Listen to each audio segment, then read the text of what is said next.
10ാമത് ലോക പംപ്ലിംഗ് conference November 14-15 തീയതികളിൽ ഡൽഹിയിൽ നടക്കും. ആരോഗ്യ, ശുചിത്വ, പാരിസ്ഥിതിക മേഖലകളിൽ പംപ്ലിംഗ് വ്യവസായത്തിന്റെ പങ്കാണ് കോൺഫറൻസിന്റെ മുഖ്യ അജണ്ട. ഇന്ത്യൻ പ്ലംബിംഗ് അസോസിയേഷന്റെ ആഭിമുഖ്യത്തിലാണ് 10ാമത് ലോക പ്ലംബിംഗ് കോൺഫറൻസ് ഡൽഹിയിൽ സംഘടിപ്പിക്കുന്നത്.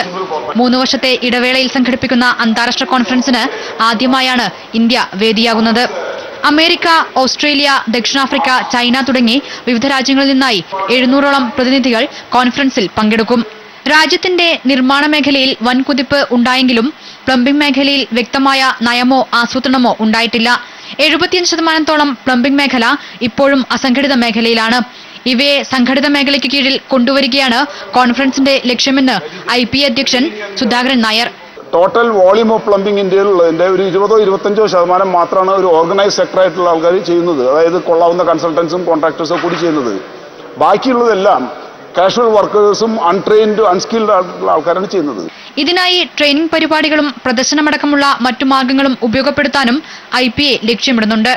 ആരോഗ്യ, ശുചിത്വ, പാരിസ്ഥിതിക മേഖലകളിൽ പ്ലംബിംഗ് വ്യവസായത്തിന്റെ പങ്കാണ് കോൺഫറൻസിന്റെ മുഖ്യ അജണ്ട. നവംബർ 14-15 തീയതികളാണ് കോൺഫറൻസ് നടക്കുക. India vision, New Delhi.